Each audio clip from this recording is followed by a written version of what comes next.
Deuteronomy chapter 23, New American Standard Version. No one who is emasculated or has his male organ cut off may enter the assembly of the Lord. No one of illegitimate birth may enter the assembly of the Lord. None of his descendants, even to the 10th generation, may enter the assembly of the Lord. No Ammonite or Moabite may enter the assembly of the Lord. None of their descendants, even to the 10th generation, may enter the assembly of the Lord, because they did not meet you with food and water on the way when you came out of Egypt, and because they hired against you Balaam the son of Beor from Pethor of Mesopotamia to curse you. Nevertheless, the Lord your God was unwilling to listen to Balaam, but the Lord your God turned the curse into a blessing for you, because the Lord your God loves you. You shall never seek their peace or their prosperity all your days. You shall not loathe an Edomite, for he is your brother. You shall not loathe an Egyptian, because you are a stranger in his land. The sons of the 3rd generation who are born to them may enter the assembly of the Lord.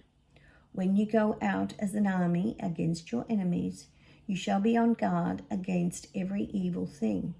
If there is among you any man who is unclean because of a nocturnal emission, then he must go outside the camp. He may not re-enter the camp, but when evening approaches, he shall bathe himself with water, and at sundown he may re-enter the camp. You shall also have a place allocated outside the camp, so that you may go out there to relieve yourself. And you shall have a spade among your tools, and it shall be when you sit down outside, you shall dig with it, and you shall turn and cover up your excrement.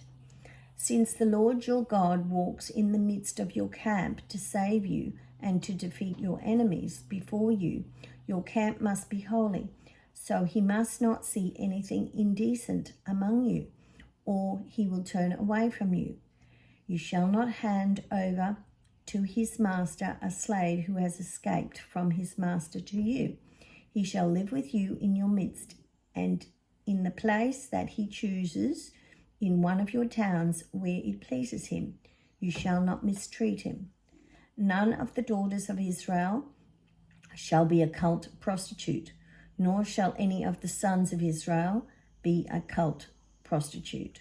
You shall not bring the earnings of a prostitute or the money for a dog into the house of the Lord your God as payment for any vowed offering, because both of these are an abomination to the Lord your God.